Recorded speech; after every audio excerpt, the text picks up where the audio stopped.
Hello everyone, Y academy के YouTube channel पर आप सभी का स्वागत है। आज हम डिस्कस करने वाले हैं बायोलॉजी का shout winning test paper for biology subject. ठीक है।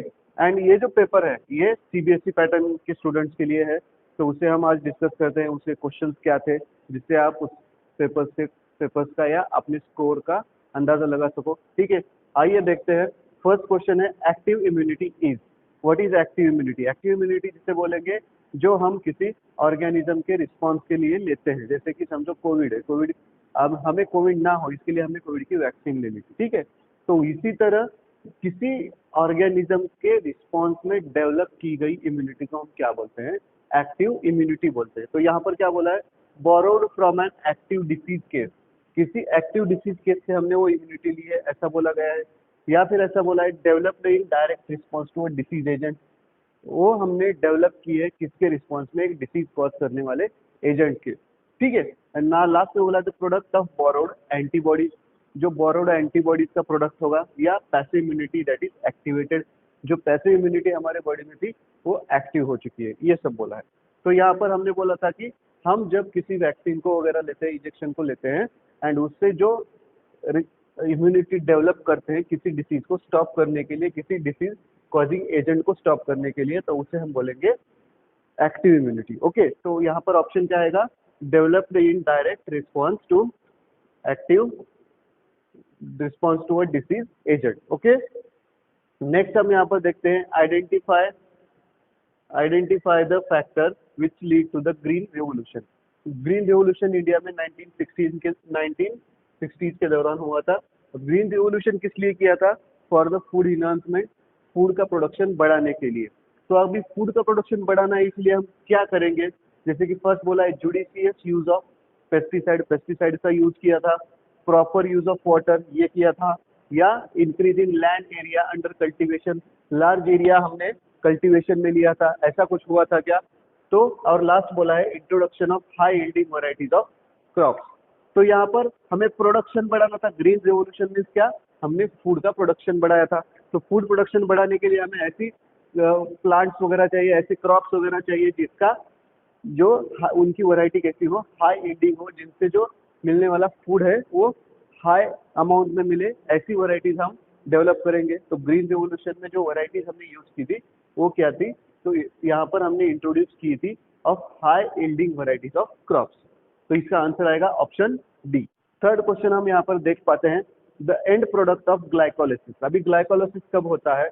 रेस्पिरेशन के टाइम, जब फर्स्ट ग्लूकोज का ब्रेकडाउन होता है पायरुविक एसिड में, एंड आगे जाकर इसका जो ब्रेकडाउन है वो किस में होगा? एटीपी मॉलिक्यूल्स में होगा। तो ये फर्स्ट स्टेप है ग्लाइकोलिसिस रेस्पिरेशन का, एंड वहां पर कन्वर्जन होता है ग्लूकोज मॉलिक्यूल का पायरुविक एसिड में। तो यहाँ पर option first, pyruvic acid. Okay, तो नेक्स्ट क्वेश्चन हम देखते हैं यहाँ पर, which of the following is a protein containing rabi crop. अभी रबी क्रॉप पूछा है। रबी क्रॉप मीन्स क्या होंगे? जो विंटर क्रॉप्स होते हैं उन्हें हम बोलेंगे रबी क्रॉप्स। तो यहाँ पर which of the following is a protein containing rabi crop. Option दिए हैं peas, black gram, green gram and pigeon pea. अभी यहाँ पर बच्चों को स्कूल कंफ्यूजन हो सकता है पिजन पी एंड पीज में। तो अभी मोस्ट ऑफ द पीज जो होते हैं हम क्या कहाँ कब लगाते हैं? रबी क्रॉप में यूज करते हैं। तो इसीलिए हमने बोला है ऑप्शन पीज। सिर्फ हर जगह पर हम सिर्फ पिजन पी नहीं लगाएंगे, पीज की डिफरेंट वैरायटीज वगैरह लगा सकते हैं। तो इसीलिए हम यहाँ पर ऑप्शन सेलेक्ट करेंगे पीज। ओके, नेक्स्ट हम यहाँ पर देख पाते हैं, mechanical support enzyme circulation protein synthesis and detoxification of drugs are the functions of. हम जब सेल बायोलॉजी पढ़ेंगे, सेल बायोलॉजी में हम Golgi bodies, chloroplast, ribosome, ER का, ईआर मीन्स एंडोप्लाज्मिक रेटिकुलम का,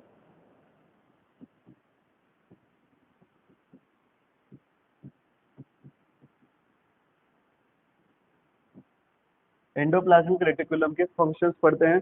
तब हम एंडोप्लाज्मिक रेटिकुलम फंक्शंस में देखते हैं कि एंडोप्लाज्मिक रेटिकुलम सेल के लिए मैकेनिकल सपोर्ट भी क्रिएट करता है, एंजाइम को भी सर्कुलेट करता है, and it is also protein synthesis. Endoplasmic reticulum में rough endoplasmic reticulum site of protein synthesis का काम करते हैं। एंड उसी तरह उनका काम क्या है? Detoxification of drugs. जो कुछ टॉक्सिक सब्सटेंसेस है, ड्रग्स, मेडिसिन से, इन सब से मिले हुए, इन सब का क्या करेगा, वो डिटॉक्सिफिकेशन करेगा। तो यहाँ पर ऑप्शन आएगा option D, ER means endoplasmic reticulum. Next question हम देखते हैं, question number 76, which statement is true for a dominant allele. अभी फर्स्ट स्टेटमेंट यहाँ पर बोला है, it can not undergo mutation, it gives a greater chance of survival than a recessive allele. Third बोला है, it gives the same phenotype in heterozygous and homozygous condition, और heterozygotes और homozygotes. And D बोला है, it is only responsible for male characteristic. अभी dominant अलील सबको पता है, हमारे जो जीन होते हैं वो पेयर में प्रेजेंट होते हैं, जैसे कि समझो कैपिटल टी होगा, या समझो कैपिटल टी स्मॉल टी होगा, ठीक है। अभी ये पेयर में कौन से होंगे, ये अलील्स होते हैं। अब इसमें से ये जो दो अलील्स है, इसमें डोमिनेंट अलील किससे बोलते हैं, जिसके कैरेक्टर दोनों कंडीशंस में दिखते हैं, हेटेरोजाइगस कंडीशन में भी एंड होमोजाइगस कंडीशन में भी। होमोजाइगस में जहाँ पर दोनों अलील सेम होंगे, एंड हेटेरोजाइगस में जहाँ पर दोनों अलील डिफरेंट होंगे ईच अदर। ओके, तो फर्स्ट में क्या बोला है, it can not undergo mutation बोला है। अभी म्यूटेशन तो हो सकता है, लेकिन ये स्टेटमेंट इससे रिलेटेड नहीं है, ठीक है। डोमिनेंट अलील का काम क्या है, वो अपने कैरेक्टर वो किसी अदर अलील को सप्रेस करने नहीं देता, या अपने कैरेक्टर एक्सप्रेस करता है किसी भी कंडीशन में, ठीक है। तो ये आंसर भी नहीं आएगा, ये ऑप्शन बी ऑप्शन क्या बोला, it gives the greater chance of survival. अभी बोला है डोमिनेंट अलील होगा तो उस प्लांट के या उस ऑर्गेनिज्म के सर्वाइवल के चांसेस बढ़ जाएंगे। ये भी पॉसिबल नहीं है, कभी कभी डोमिनेंट अलील डिसीज भी लेकर आता है, उसमें कुछ एग्जांपल्स भी हैं। ओके, ये भी आंसर, ये भी नहीं हो सकता ऑप्शन। सी ऑप्शन क्या बोला, it gives the same phenotype in heterozygous and homozygous condition. तो यहाँ पर समझो ये टॉलनेस के लिए जीन है, तो यहाँ पर भी प्लांट कैसे होगा, टॉल होगा, एंड इस कंडीशन में भी प्लांट कैसे होगा, टॉल होगा। तो यहाँ पर बोला है कि it gives the same phenotype, phenotype means physically observable characters. ये जो फिजिकली ऑब्जर्वेबल कैरेक्टर्स है वो किसी भी कंडीशन में सेम होंगे, तो ये किसका कौन रिस्पॉन्सिबल होगा, या किसका काम होगा, डोमिनेंट अलील का काम होगा। तो ये ऑप्शन हो सकता है, तो इसे हम मार्क करेंगे। सेकंड बोला है, it is only responsible for male characteristic. तो यहाँ पर अभी ऐसे बोला है कि जो डोमिनेंट अलील होगा, अगर किसी ऑर्गेनिज्म में डोमिनेंट अलील होंगे तो वो किसके लिए रिस्पॉन्सिबल होंगे, सिर्फ मेल कैरेक्टरिस्टिक के लिए रिस्पॉन्सिबल होंगे। तो ये एब्सोल्युटली रॉन्ग आंसर है। तो यहाँ पर हम कौन सा ऑप्शन करेक्ट बोलेंगे, option C, it gives the same phenotype in heterozygous and homozygous condition. Next question number 77 हम यहाँ पर देख पाते हैं। क्वेश्चन नंबर 77 में क्या बोला है, sequence of blood flow in human kidney. Human kidney में सीक्वेंस ऑफ ब्लड फ्लो पूछा गया है। तो ब्लड फ्लो हम जब ह्यूमन किडनी की स्ट्रक्चर स्टडी करेंगे तब हम यहाँ पर देखते हैं renal artery, afferent arteriole and glomerulus, बाद में efferent artery and renal vein. ये जो इसका सीक्वेंस है ये सबसे करेक्ट सीक्वेंस है। बाकी सीक्वेंसेस जो दिए हैं वहां पर ग्लोमेरुलस वगैरह इफरेंट आर्ट्रियोल के पहले आया है, एंड लास्ट में रीनल वेन आया है। रीनल वेन लास्ट में आ सकता है, लेकिन ग्लोमेरुलस होना चाहिए। ग्लोमेरुलस का काम सबको पता है, जहाँ पर फिल्ट्रेशन का वगैरह काम होगा, ठीक है। तो इसीलिए renal artery, afferent arteriole, glomerulus, efferent arteriole and renal vein, ये ऑप्शन बी इसका करेक्ट है। नेक्स्ट हम देखेंगे question number 78, identify the correct order of organisation of genetic material from largest to smallest. अभी किसी ऑर्गेनिज्म का जेनेटिक मटेरियल है, उसका एक ऑर्गेनाइजेशन बताना है एक सीक्वेंस के बेस पर, एंड वो भी कहाँ से कहाँ, लार्जेस्ट टू स्मॉलेस्ट। तो समझो कोई सेल है, सेल के अंदर हम सबसे पहले क्या देखेंगे, सेल ऑर्गेनेल्स वगैरह होंगे, सेंटर में उसके न्यूक्लियस होगा, ठीक है। न्यूक्लियस में क्या होगा, जेनेटिक मटेरियल होगा। अभी जो इसी ऑर्गेनिज्म का होल जेनेटिक मटेरियल है, ऑल सेट ऑफ डीएनए है, उसे हम बोलेंगे सबसे पहले जीनोम, ठीक है। जीनोम के बाद हम देख पाते हैं क्रोमोसोम्स का स्ट्रक्चर देख पाते हैं, ठीक है। एंड क्रोमोसोम किससे बना है, बहुत सारे डीएनए से बना है। एंड इस क्रोमोसोम के ऊपर जो जितने डीएनए है, डीएनए के ऊपर क्या है, जीन है, एंड ये जीन किसके फॉर्म में है, न्यूक्लियोटाइड के फॉर्म में है, ठीक है। तो ये लार्जेस्ट टू स्मॉलेस्ट सीक्वेंस हुआ option C, genome, chromosome, gene and nucleotide. यहाँ पर पहले क्या दिया है, क्रोमोसोम दिया है, बाद में जीन दिया है एंड जीनोम दिया है। अभी क्रोमोसोम अगर लार्जेस्ट बोलेंगे हम तो जीनोम क्या है, होल सेट ऑफ क्रोमोसोम बोला है, होल जेनेटिक मटेरियल, किसी ऑर्गेनिज्म का पूरा जितना कुछ जेनेटिक मटेरियल है उस न्यूक्लियस में, उसे हम बोलते हैं जीनोम। तो वो सबसे पहले आना चाहिए। फिर उसके बाद हम क्रोमोसोम ऑब्जर्व करेंगे एंड क्रोमोसोम के ऊपर जो डीएनए के मॉलिक्यूल है उसके ऊपर हम जीन के सीक्वेंस देखेंगे एंड ये जीन के सीक्वेंस किसके फॉर्म में अवेलेबल होंगे, न्यूक्लियोटाइड्स के फॉर्म में अवेलेबल होंगे। ठीक है,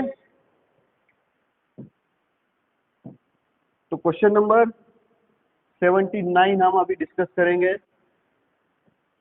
identify the disease that is caused by protozoa. अभी प्रोटोजोअन डिसीज हम सबको पता है, प्रोटोजोआ जोन से कॉज हुआ डिसीज क्या है, मलेरिया है। ठीक है, तो प्रोटोजोआ से कॉज हुआ डिसीज मलेरिया है। ऑप्शन है यहाँ पर cholera, hepatitis B, jaundice and malaria. तो प्रोटोजोआ से कॉज किया हुआ डिसीज सबसे हमें याद रखना है कभी भी मलेरिया है। ठीक है, next, which of the following sales is found in the cartilaginous tissue of the body. Cartilaginous tissue का काम क्या है, कार्टिलेजिनस टिश्यू हमारे बोन्स की फ्लेक्सिबिलिटी को वगैरह मेंटेन करते हैं।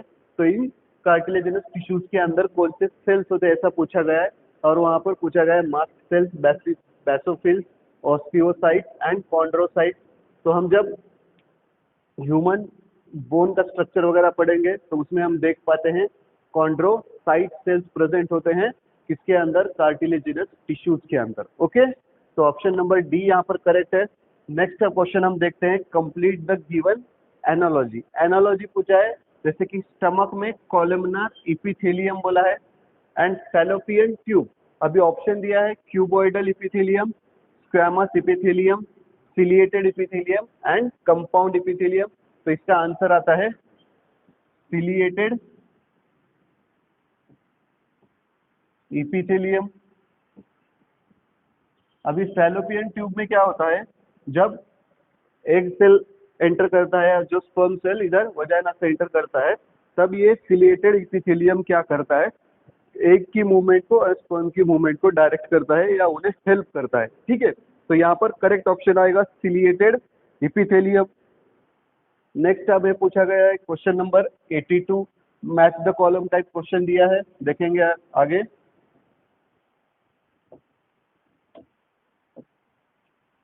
हाँ, यहाँ पर देखिए तो क्या बोला है, फर्स्ट बोला है थाइलैकॉइड, क्रिस्टी, सिस्टर्नी एंड क्रोमैटिन, ये दिया है। ठीक है, तो अभी थाइलैकॉइड हमें पता है कहाँ पर होते हैं, क्लोरोप्लास्ट में होते हैं, जहाँ पर site of photosynthesis, kitchen of cell हमने बोला है। ठीक है, तो flat membranous sacs in stroma, chloroplast का स्ट्रक्चर हम सबको पता है, उसके अंदर इस तरह के एक के ऊपर एक ऐसे स्टैक है एंड ये किसके अंदर प्रेजेंट है, उसका जो एक्वियस फ्लूइड वाला लिक्विड प्रेजेंट है उसे हम बोलते हैं स्ट्रोमा एंड स्ट्रोमा के अंदर ये सैक लाइक स्ट्रक्चर प्रेजेंट है, उसे हम बोलते हैं थाइलैकॉइड, जिसके अंदर लाइट रिएक्शन होती है फोटोसिंथेसिस की।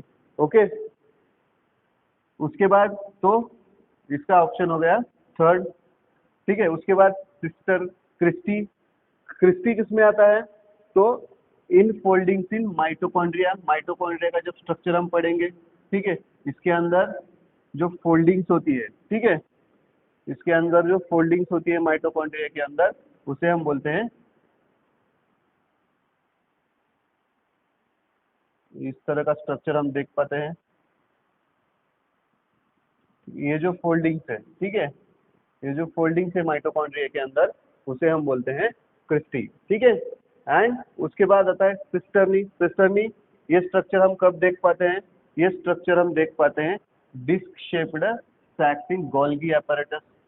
ये सब किस कौन है, क्या है, गोल्गी apparatus होगा या माइटोकॉन्ड्रिया होगा, ये सारे सेल ऑर्गेनेल्स से जो हमारे सेल के अंदर प्रेजेंट होते हैं एंड वेरियस टाइप के फंक्शन से परफॉर्म करते हैं, जैसे कि माइटोकॉन्ड्रिया हमें पता है पावर हाउस ऑफ सेल वगैरह।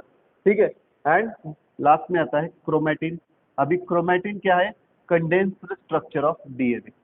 जो क्रोमोसोम हमने पढ़ा है, ठीक है, क्रोमोसोम का जो स्ट्रक्चर है, ठीक है, जो क्रोमोसोम का स्ट्रक्चर है वो किससे बना होता है, क्रोमेटिन मटेरियल से बना होता है। तो कंडेंस्ड स्ट्रक्चर मीन्स क्या, जैसे कि समझो डीएनए है, डीएनए को अगर हम अनफोल्ड कर देंगे तो उसका साइज होता है 2.2 मीटर, ठीक है। एंड हमारा जो सेल है, सेल के न्यूक्लियस का साइज होता है 10⁻⁻⁶। तो इतने बड़े डीएनए को इतने छोटे कॉम्पैक्ट साइज में बिठाने के लिए हमारा जो डीएनए क्या होता है, पैकेज होता है, और उसे पैकेज करने के लिए हेल्प करते हैं क्रोमेटिन प्रोटीन, एंड उसकी वजह से हम बोलते हैं कंडेंस्ड स्ट्रक्चर ऑफ डीएनए, इसीलिए उसका नाम दिया है हमने chromosome, and word came from chromatin. तो इसका सेकंड, क्रिस्टी का फोर्थ, एंड थर्ड सिस्टर्नी का फर्स्ट। तो ऑप्शन बी यहाँ पर करेक्ट आता है, 3 4 1 2। ओके,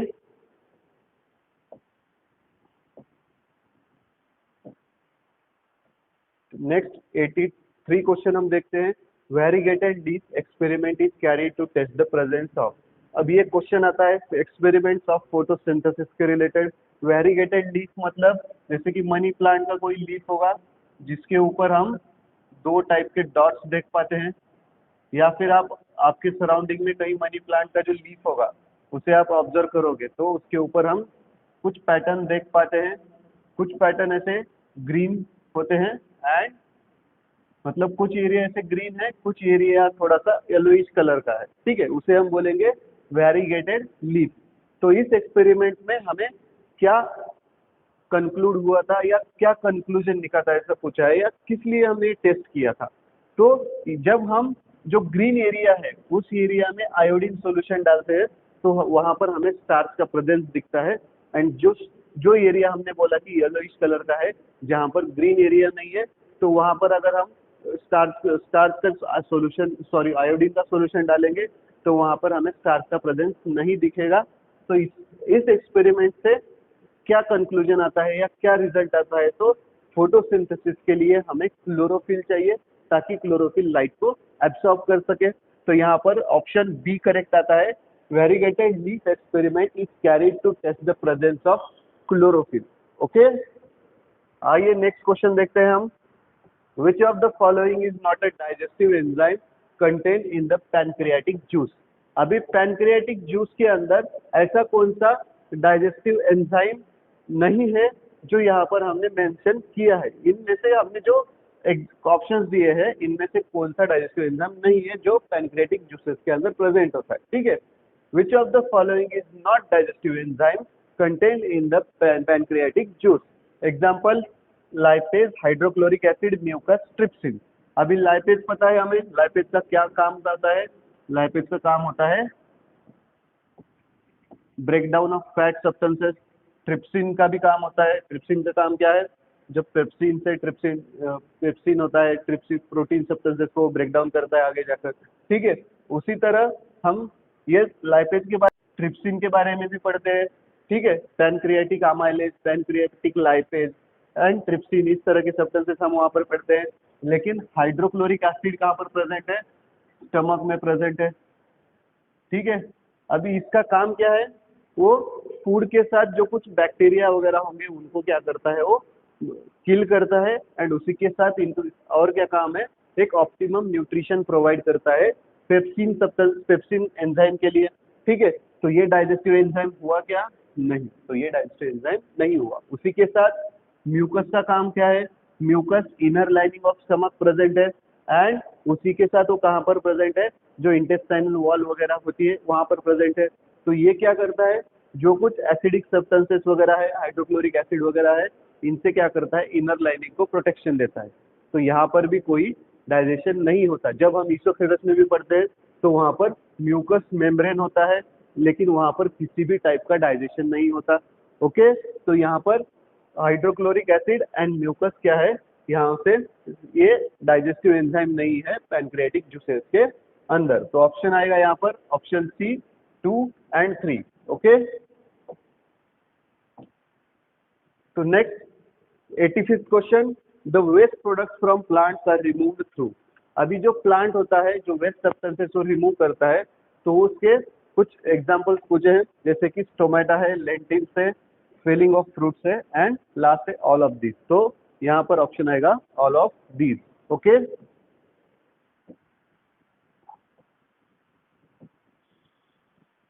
नेक्स्ट 86 क्वेश्चन में बोला है two friends are eating together on a dining table, one of them suddenly starts coughing while swallowing some food.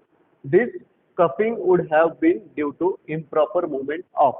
ऐसा एक सिचुएशन दिया है, इस सिचुएशन में बोला है कि दो फ्रेंड्स डाइनिंग टेबल पर बैठकर खाना खा रहे हैं एंड उनमें से एक जो फ्रेंड है वो क्या करना स्टार्ट कर दिया, कफिंग स्टार्ट कर दिया।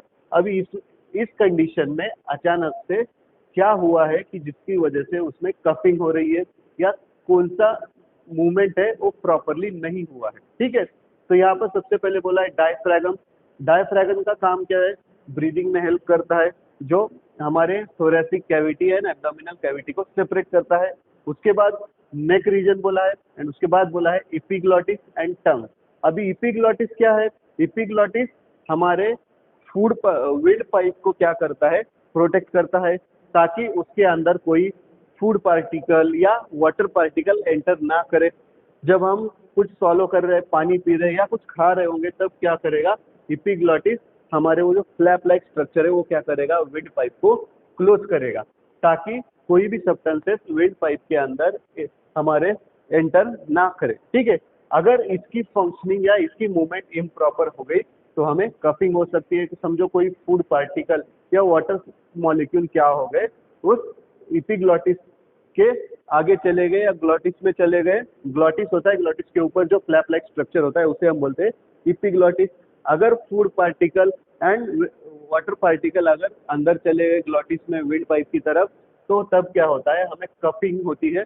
तो यहाँ पर किसकी मूवमेंट नहीं हुई, इपिग्लॉटिस की मूवमेंट इम्प्रॉपर हो गई, मतलब प्रॉपर मूवमेंट ना होने की वजह से यहाँ पर क्या हो गया, उस पर्सन को या उस फ्रेंड को क्या हो गई, कफिंग हो गई। ठीक है, तो नेक्स्ट क्वेश्चन हम देख पाते हैं, arrange the sentence given below in order to describe the process of fertilisation. Fertilisation का प्रोसेस पता है, प्लांट का फर्टिलाइजेशन किस तरह से होता है यहाँ पर उन्होंने डिस्कस किया है। ठीक है, तो आइए देखते हैं फर्स्ट क्या बोला है, the pollen tube grows down through the style reaches the ovary. The pollen grain germinates on the reaching the stigma. Third बोला है the male gamete moves into the ovule to fuse with the ovum. The pollen tube grows out from the pollen. Okay, तो सबको ये diagram पता है।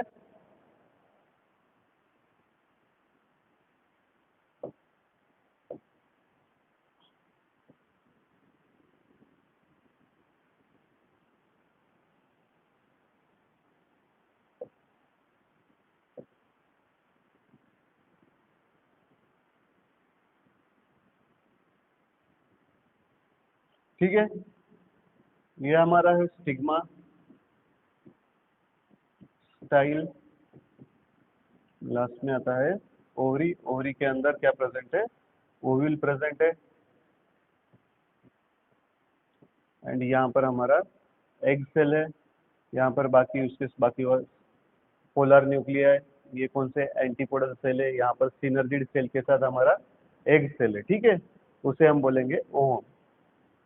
अभी first क्या होगा, यहाँ पर पॉलन ग्रेन आएंगे, पॉलन ग्रेन आने के बाद वो क्या होंगे, जर्मिनेट होंगे। जर्मिनेट मतलब वो से पॉलन ट्यूब फॉर्म होगी। पॉलन ट्यूब फॉर्म होने के बाद क्या होगा, ये पॉलन ट्यूब ट्रेवल करती हुई यहाँ पर आएगी और यहाँ पर इस पॉलन ट्यूब के थ्रू क्या होगा, जो मेल गैमेट है वो ट्रेवल करेंगे एंड ओवम के साथ फ्यूज होंगे। ठीक है, तो ये कंप्लीट प्रोसेस है। तो पहले पॉलन ग्रेन स्टिग्मा पर आए, जर्मिनेट हुए, पॉलन ट्यूब फॉर्म हुई। पॉलन ट्यूब कहाँ से गई, स्टाइल से गई, कहाँ पर, ओव्यूल तक गई। ठीक है, तो फर्स्ट यहाँ पर स्टेप क्या आ सकता है, the pollen grain germinates on reaching the stigma. Pollen grain germinate हुए, पॉलन ट्यूब फॉर्म हो गई स्टिग्मा पर आने के बाद। Second, the pollen tube grows out from the pollen. इस पॉलन ग्रेन से क्या हो गए, पॉलन ट्यूब फॉर्म हो गई एंड उसके बाद क्या होगा, the pollen tube grows down through the style reaches the ovary and ये पॉलन ट्यूब नीचे ओवरी तक आ गई एंड लास्ट में the male gamete moves into the ovule to fuse with the ovum and ये जो मेल गैमेट है यहाँ पर आया था वो ओवल में एंटर करेगा किसके फ्यूज होने के लिए, ओवम के साथ। ओके, तो करेक्ट सीक्वेंस क्या है, एक्स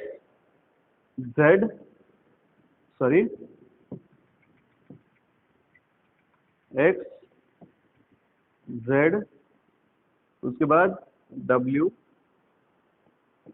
एंड लास्ट में 1। तो ऑप्शन बी हमारा यहाँ पर करेक्ट आता है।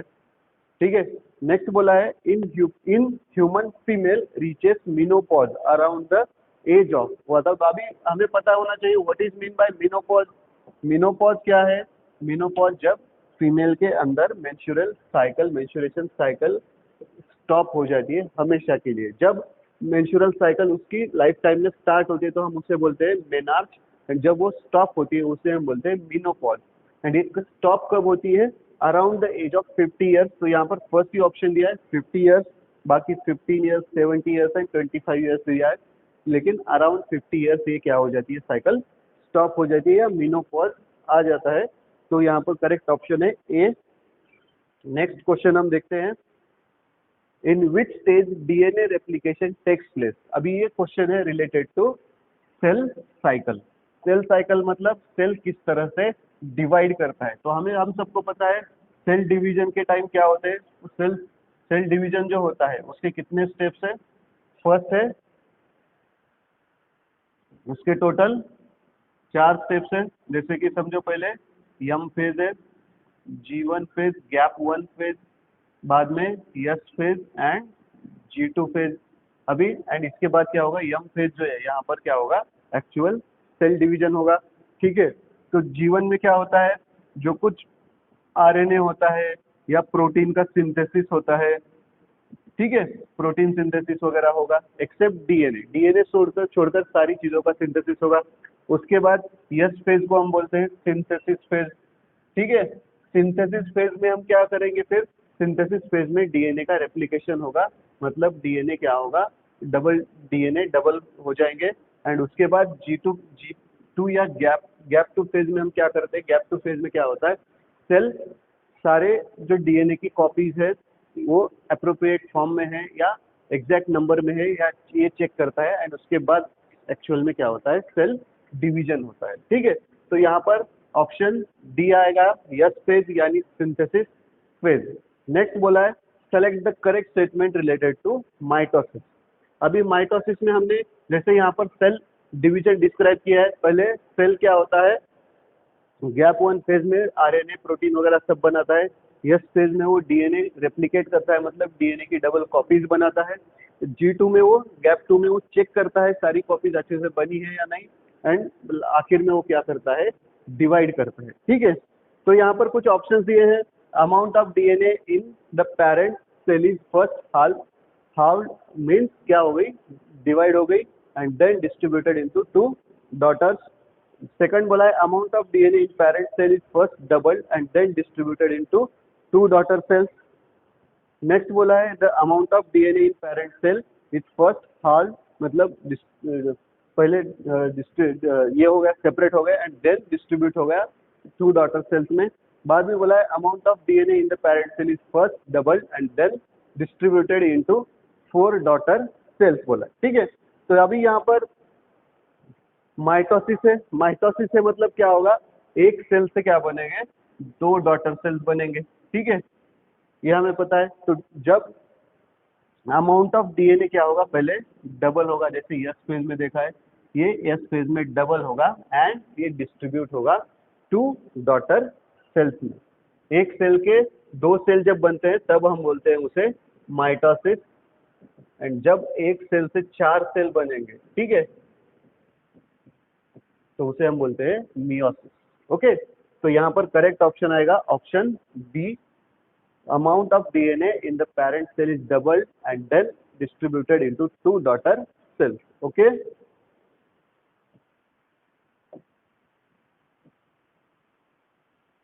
ओके, नेक्स्ट क्वेश्चन हम देखते हैं। तो क्वेश्चन नंबर 92 में हम देखते हैं, क्वेश्चन रीजन का क्वेश्चन है, haemophilia is a congenital disease, मतलब बाय बर्थ हो डिसीज प्रेजेंट होगा उस चाइल्ड में। एंड सेकंड रीजन में हमने देखा है haemophilia is caused by gene mutation during one's own life span. Haemophilia किसी एक पर्सन के लाइफ स्पैन में होता है, कब, जब उसके अंदर जीन म्यूटेशंस होते हैं। ठीक है, ऐसा बोला गया है। ठीक है, लेकिन हीमोफीलिया प्रेजेंट होता है, कॉन्जेनाइटल है, एट द बर्थ टाइम वो प्रेजेंट होता है उस चाइल्ड के अंदर। ठीक है, ये स्टेटमेंट करेक्ट है। लेकिन यहाँ पर जो बोला है ये किसी पर्सन के लाइफ स्पैन में वो जेनेटिक म्यूटेशन होते हैं ऐसा बोला है। लेकिन हीमोफीलिया किस तरह से आता है, किसी डीएनए के अंदर म्यूटेशन है, वो म्यूटेशन किसी अदर जनरेशन में उस नेक्स्ट ऑफस्प्रिंग में क्या हो चुके हैं, ट्रांसफर हो चुके हैं, तभी उस पर्सन में बाय बर्थ क्या दिखेगा, हीमोफीलिया दिखेगा। उसके लाइफ टाइम में ऐसा चेंज नहीं आएगा। ठीक है, हीमोफीलिया क्या है, इसे हम बोलते हैं bleeders disease. Bleeders disease means जब ब्लड क्लॉटिंग होती है, ब्लड क्लॉटिंग से रिलेटेड जो प्रोटीन्स वगैरह उस पर्सन के अंदर नहीं बन पाते, उसे हम बोलते हैं हीमोफीलिया। तो यहाँ पर ऑप्शन क्या आएगा, the assertion is true but reason is false। तो यहाँ पर ऑप्शन आएगा सी, assertion करेक्ट है लेकिन यहाँ पर जो रीजन दिया गया है उसका ये गलत है। ओके, तो नेक्स्ट क्वेश्चन हम देखते हैं, विच of the following have same O2 content. अभी ये जो यहाँ पर मैकेनिज्म दिया है उन्होंने, ब्लड सर्कुलेशन में से मैकेनिज्म दिया है एंड पूछा है कि इनमें से कौन सी जगह पर सेम O2 ऑक्सीजन का कंटेंट होगा, सेम लेवल होगा। ठीक है, तो फर्स्ट दिया है blood entering the lungs and blood leaving the lungs. अभी हम सबको पता है लंग्स का काम क्या है, ऑक्सीजन को ऐड करना। अल्वियोलर सैक्स एंड कैपिलरीज के अंदर क्या होगा, इंटरेक्शन होगा एंड डिफ्यूजन की प्रोसेस से क्या होगा, गैसियस एक्सचेंज होगा। तो यहाँ पर जो एंटरिंग अमाउंट होगा लंग्स में ऑक्सीजन का कम होगा ऑब्वियसली, एंड जब वो लंग से बाहर लीव करेंगे तब क्या होगा, ऑक्सीजन ऐड होने की वजह से वहां पर अमाउंट बढ़ जाएगा। तो ये ऑप्शन नहीं हो सकता। नेक्स्ट बोला है blood entering the right side of the heart and blood leaving the right side of the heart. Blood entering the right side means right atrium में आता है। ठीक है, तो वहां पर डीऑक्सीनेटेड ब्लड होता है हमें पता है, तो वहां पर O2 का कंटेंट क्या होगा, कम ही होगा। ठीक है, उसके बाद blood leaving the right side of the heart बोला है, मीन्स राइट वेंट्रिकल से क्या होगा, ब्लड लेफ्ट करेगा। तो ये कहाँ पर जाएगा, आगे पंप होकर ये जाएगा पल्मोनरी आर्टरी से लंग्स की तरफ। ठीक है, तो ये दोनों कंडीशन में ऑक्सीजन का एडिशन नहीं हुआ है, इसके लिए हम क्या बोल सकते हैं, जितना ऑक्सीजन का अमाउंट पहले था वो दोनों के अंदर क्या रहेगा, एंटर करते टाइम भी एंड लीव करते टाइम भी सेम रहेगा। ओके, तो ऑप्शन बी यहाँ पर करेक्ट आता है, blood entering the right side of the heart and blood leaving the right side of the heart. Okay, तो नेक्स्ट हम देख पाते हैं question number 94। Exhalation is the process of expulsion of air through respiratory tract, which figure illustrate the process of exhalation। तो exhalation में क्या बोला है, एक्सहेलेशन क्या है, हम जब एक्सपायरेशन करते हैं जो ऑक्सीजन जो कार्बन डाइऑक्साइड है, जो एयर हम क्या करते हैं उसे बाहर छोड़ते हैं। ठीक है, तो इस प्रोसेस में क्या होगा, जैसे कि समझो सबसे पहले हमें समझना पड़ेगा डायफ्रागम का वर्किंग। जब हम इनहेलेशन करते हैं तो डायफ्रागम क्या होता है, नीचे मूव करता है। ठीक है, एंड वो स्पेस अवेलेबल कर देता है एयर को, एंड उसी के साथ हमारे जो रिब्स होते हैं वो ऊपर की तरफ मूव करते हैं। ठीक है, एंड जब हम एक्सहेलेशन कर रहे हैं तब वो डायफ्रागम अपनी जगह पर आ रहा है, यहाँ पर देखिए वो अपने ओरिजिनल पोजीशन में जा रहा है, एंड उसी तरह जो लंग्स है वो लंग्स भी अपने ओरिजिनल पोजीशन में जा रहे हैं। तो यहाँ पर ऑप्शन डी करेक्ट आएगा। ठीक है, नेक्स्ट 95th क्वेश्चन हम देखते हैं, who have a perfect pair of sex chromosome. अभी यहाँ पर इन द सेंस बोला है परफेक्ट मैच, या हमें पता है गर्ल्स में क्या होता है, क्रोमोसोम सेट किस तरह से होते हैं, सेक्स क्रोमोसोम एक्स एक्स होते हैं, एंड बॉयज में या मेल्स में किस तरह से होते हैं, एक्स वाई होते हैं। तो यहाँ पर ऑप्शन आएगा गर्ल्स में एक्स वाई सेक्स क्रोमोसोम होते हैं, इसलिए गर्ल्स में एक्स एक्स सेक्स क्रोमोसोम होते हैं, इसलिए हम वहां पर बोलेंगे girls have a perfect pair of sex chromosomes। Okay, so next question 96, the exchange of gases in the alveoli of the lungs takes place by alveoli and capillaries में जो gases exchange है सिंपल डिफ्यूजन की help से होता है, जहां पर हमें पता है मॉलिक्यूल मूव करते हैं high concentration level to low concentration level. ये वाला डायग्राम आपको याद होगा,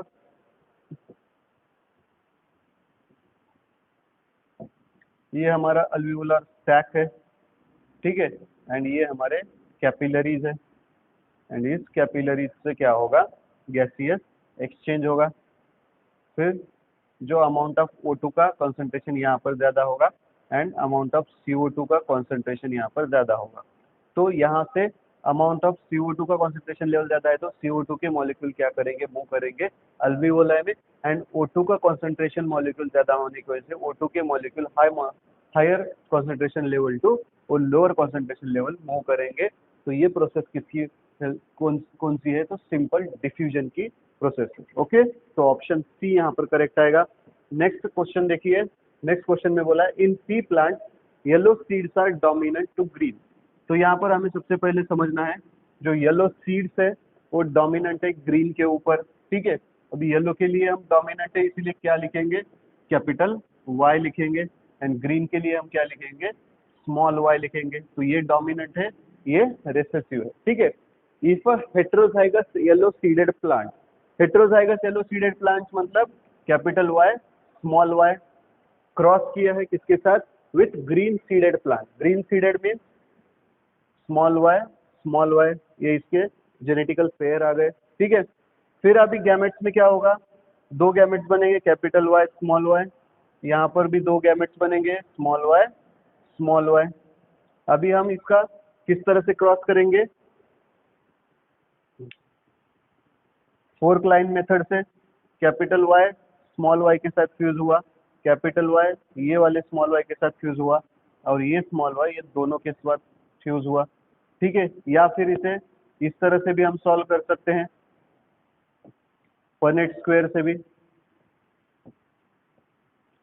तो capital Y small Y, capital Y small Y, small Y small Y small Y small Y. तो दो प्लांट्स कैसे हैं यहाँ पर, येलो सीडेड है, एंड दो प्लांट्स कैसे हैं, ग्रीन सीडेड है। तो 50-50% प्लांट क्या है यहाँ पर, इनका रेशियो आता है। तो यहाँ पर हम 50-50 ऑप्शन बी को सेलेक्ट करेंगे, ठीक है। नेक्स्ट क्वेश्चन हम देखते हैं, all the xylem elements when mature are dead except. तो जाइलम सेल्स जो होते हैं उसे हम डेड बोलते हैं क्योंकि उसके अंदर जो सेल ऑर्गेनेल्स वगैरह होते हैं वो एब्सेंट होते हैं, एंड साइटोप्लाज्म का लेवल भी कम होता है या स्मॉल अमाउंट में होता है। लेकिन एक ऐसी जाइलम सेल है जिसे हम डेड नहीं बोल सकते, तो वो है जाइलम पैरेन्काइमा।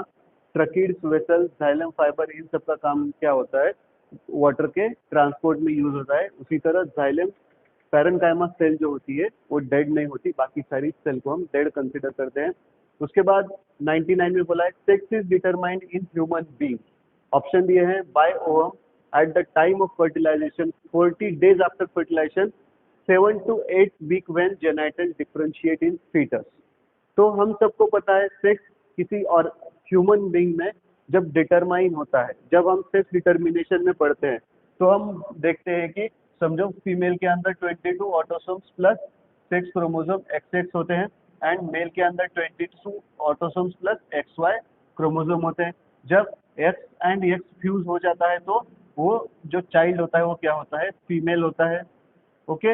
एंड जब ये X एंड Y फ्यूज हो जाता है तो चाइल्ड क्या होता है, मेल होता है। तो ये कब डिसाइड होता है at the time of fertilisation. तो यहाँ पर ऑप्शन आएगा option B, at the time of fertilisation, okay. Next question हम देखते हैं, who were awarded Nobel prize for discovering the positive organism of peptic ulcer. Peptic ulcer जो disease होता है उसका किसने डिस्कवर किया एंड किसे नोबेल प्राइज मिला, तो वो साइंटिस्ट है Barry Marshall and Robin Warren, option C, okay. Next question हम देखते हैं, the figure given below shows 3 stages in cardiac cycle. ठीक है, अब कार्डियक साइकिल के 3 स्टेजेस यहाँ पर दिखाए गए हैं एंड पूछा गया है कि करेक्ट सीक्वेंस कौन सा है, ठीक है। तो सबसे पहले हम देख पाते हैं यहाँ पर जो ब्लड है वो एंटर करेगा राइट एट्रियम में।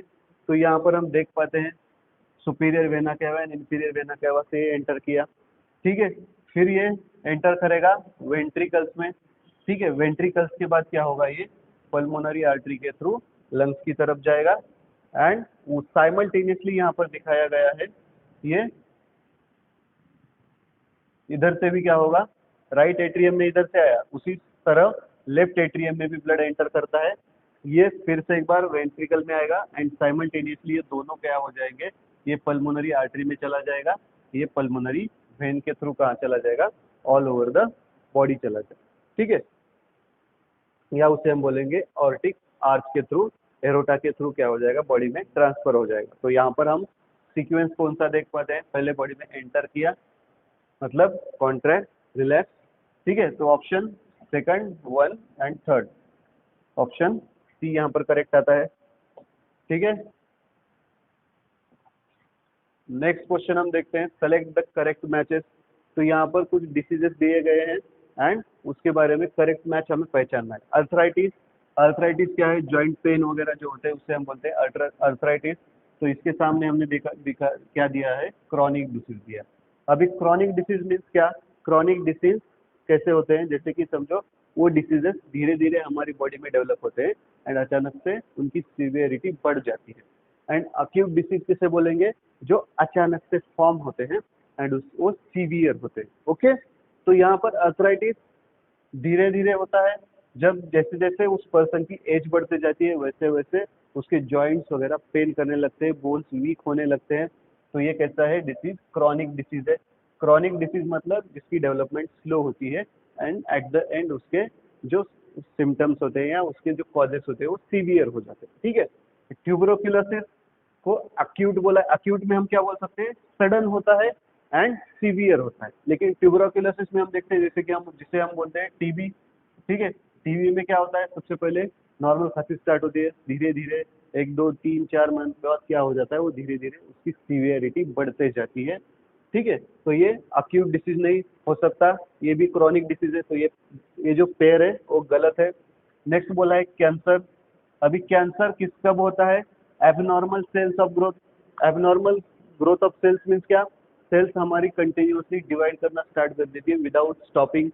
तो ये इन्फेक्शियस डिसीज नहीं है, इन्फेक्शन से वगैरह किसी और को हो नहीं सकता। किसी कैंसर पर्सन के साथ आप बैठोगे खाओगे तो उससे आपको डिसीज इन्फेक्ट नहीं हो सकता। तो ये भी पेयर गलत है। लास्ट में नाइट ब्लाइंडनेस दिया है। नाइट ब्लाइंडनेस हमने पढ़ा होगा, विटामिन ए की जब डिफिशियंसी होती है तो उस पर्सन को नाइट ब्लाइंडनेस होता है या डिम लाइट में उसे दिखाई नहीं देता अच्छे से। तो ये डिसीज कैसा है, नॉन इन्फेक्शियस है। ये डिसीज किसी एक पर्सन से दूसरे पर्सन को इन्फेक्ट नहीं करता। तो ये दो पेयर यहाँ पर क्या है, करेक्ट है।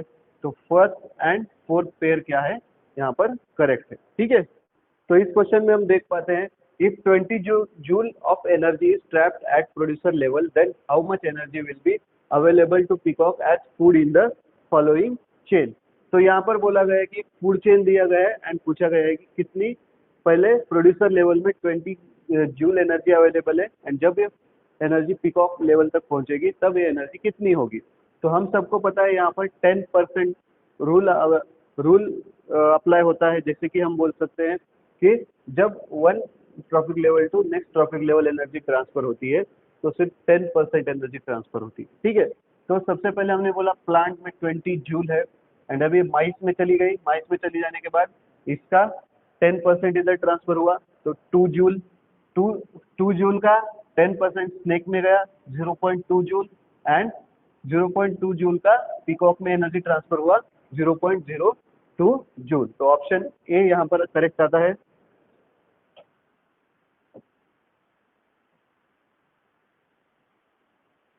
हाँ, अभी यहाँ पर बोला गया है कि how many equational division are necessary in a cell of onion root up to form 128 cells. Equational division means mitosis, ठीक है।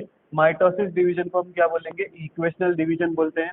एंड जो मियोसिस होता है उसे हम क्या बोलते हैं, रिडक्शनल डिवीजन बोलते हैं, ठीक है।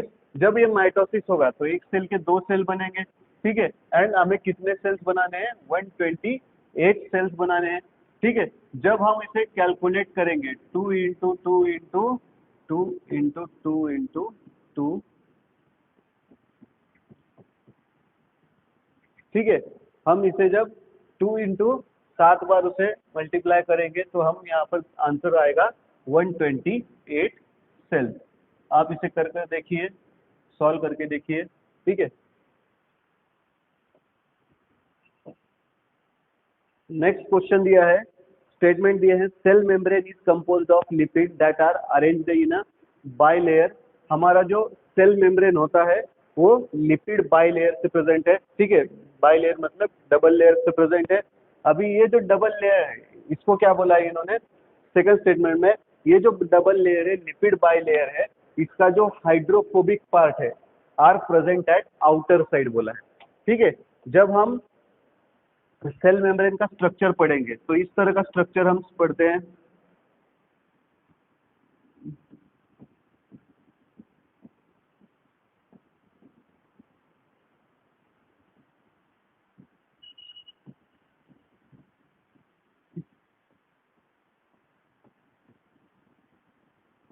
ठीक है, तो ये जो लिपिड बाई लेयर है इसको हम बोलते हैं, इसके दो एंड्स होते हैं, hydrophobic and hydrophilic. Hydrophobic means water unlike and hydrophilic means water like. ठीक है, तो ये जो हाइड्रोफिलिक्स होते हैं ये अंदर की साइड होते हैं, आउटर साइड को नहीं होते।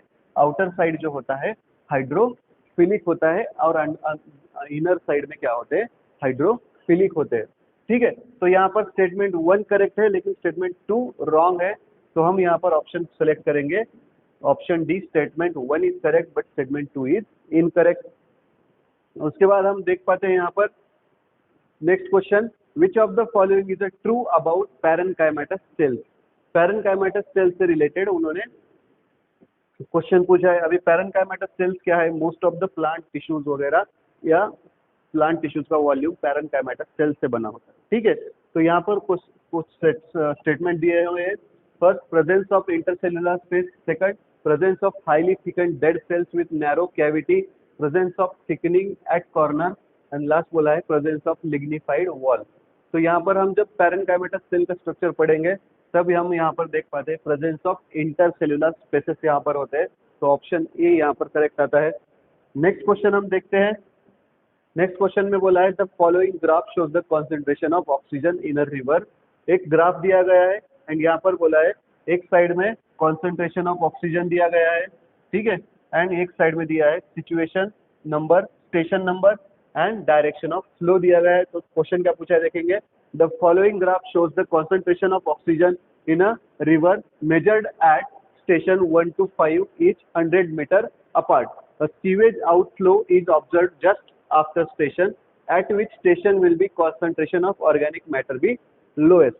कि मतलब जो सीवेज आउटफ्लो है वो ऑब्जर्व किया है एंड वहां पर बोला गया है कि जो ऐसे कुछ स्टेशन है जहां पर वो ऑर्गेनिक मैटर का जो लेवल है वो क्या हो चुका है, कॉन्सेंट्रेशन लेवल कम हो चुका है, ऐसा पूछा गया है। ठीक है, तो यहाँ पर हम देख पाते हैं सीवेज आउटफ्लो। सीवेज आउटफ्लो मतलब सीवेज वाटर जब नॉर्मल वाटर रिवर में वगैरह जब छोड़ते हैं उसे हम बोलते हैं सीवेज आउटफ्लो। ठीक है, तो अब देखते हैं यहाँ पर 1 and 5 तक जब हमने मेजर किया, 1 पोजीशन पे क्या है कॉन्सेंट्रेशन लेवल CO2 का ज्यादा, ऑक्सीजन का ज्यादा है एंड 5 लेवल पर भी ज्यादा है, लेकिन 2 and 4 तक क्या है ये कॉन्सेंट्रेशन लेवल कम है।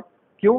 क्योंकि यहाँ पर डिकम्पोजर्स क्या कर रहे हैं, जो कुछ ऑक्सीजन अवेलेबल है वो एब्सॉर्ब कर रहे हैं, इसलिए ऑक्सीजन का लेवल क्या हो गया है, लो चला गया है। ठीक है, तो यहाँ पर ऑप्शन क्या आएगा, the sewage outflow is observe just after the station at which station will be the concentration of organic matter be lowest. मतलब ऑर्गेनिक मैटर यानी डिकम्पोजर्स कहाँ पर लो होंगे, तो ये 2, 3, 4 रीजन में तो ऑक्सीजन लेवल कम है, मतलब यहाँ पर ऑक्सीजन वो ज्यादा से ज्यादा कंज्यूम कर रहे हैं, लेकिन first position and 5th position पे यहाँ पर स्टेशन पर क्या है, यहाँ पर डिकम्पोजर्स या ऑर्गेनिक मैटर नहीं है, मतलब यहाँ पर क्या होगा, उनका जो प्रेजेंस होगा 1 and 5th स्टेशन पर क्या होगा, सबसे लो होगा। ओके, तो ऑप्शन ए यहाँ पर करेक्ट आता है।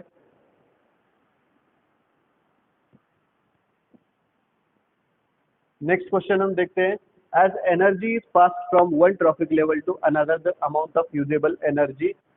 तो अभी इसका क्वेश्चन हमने डिस्कस किया था, एक ट्रॉफिक लेवल से एनर्जी नेक्स्ट ट्रॉफिक लेवल तक जाती है, तो हमने बोला कि सिर्फ 10% एनर्जी नेक्स्ट ट्रॉफिक लेवल के लिए अवेलेबल होती है, 90% एनर्जी लॉस हो जाती है। मतलब समझो एक ट्रॉफिक लेवल से नेक्स्ट ट्रॉफिक लेवल एनर्जी पास हो रही है तो वो एनर्जी क्या हो रही है, डिक्रीज हो रही है, तो ऑप्शन बी यहाँ पर करेक्ट आता है। नेक्स्ट बोला है pick up the correct food chain. Food chain दिए गए हैं एंड उसमें से करेक्ट हमें चूज करना है, तो ग्रास है, कैमेलियन है, इंसेक्ट है, बर्ड है। ठीक है, बाद में grass, fox, rabbit, bird, phytoplankton, zooplankton, fish, last fallen leaves, bacteria, insect and larva. तो यहाँ पर हम देख पाते हैं ग्रास कैमेलियन ने कंज्यूम किया, कैमेलियन को इंसेक्ट ने कंज्यूम किया, जैसे बर्ड ने कंज्यूम किया। अभी कैमेलियन को इंसेक्ट कंज्यूम नहीं कर सकता, ठीक है, गिरगिट को इंसेक्ट कंज्यूम नहीं कर सकता, ठीक है। तो यहाँ पर ऑप्शन सी देखिए, फाइटोप्लैंक्टन मतलब माइक्रोस्कोपिक algae, जूप्लैंक्टन मतलब microscopic animals, and in microscopic animals को कौन कंज्यूम करेगा, लार्ज फिशेस कंज्यूम करेंगी। तो ये एक्वेटिक फूड चेन का एग्जाम्पल है, ठीक है। उसके बाद हम देखते हैं question number 110, which of the following is true for nucleolus. Nucleus के रिलेटेड कौन सा सेंटेंस करेक्ट है, ऐसा पूछा गया है। फर्स्ट बोला it takes part in spindle formation, it is a membrane bound structure, larger nucleoli are present in dividing cells, last बोला it is a site for active ribosomal RNA synthesis. जब हम nucleolus का structure पढ़ेंगे तब हम देखते हैं कि न्यूक्लियोलस में क्या होता है, एमआरएनए का फॉर्मेशन होता है, एंड एमआरएनए का फॉर्मेशन होकर ये बाहर चला जाता है, बाहर आने के बाद बाकी सारा प्रोटीन सिंथेसिस वगैरह होता है। तो यहाँ पर option D, it is a site for active ribosomal RNA synthesis, option correct है। तो हमने सारे आंसर्स डिस्कस कर लिए हैं, आप अपने आंसर्स चेक कीजिए, उसके हिसाब से क्या आपके आंसर से क्या आपका स्कोर हो सकते हैं। तब तक के लिए देखते रहिए, पढ़ते रहिए। Happy learning, thank you.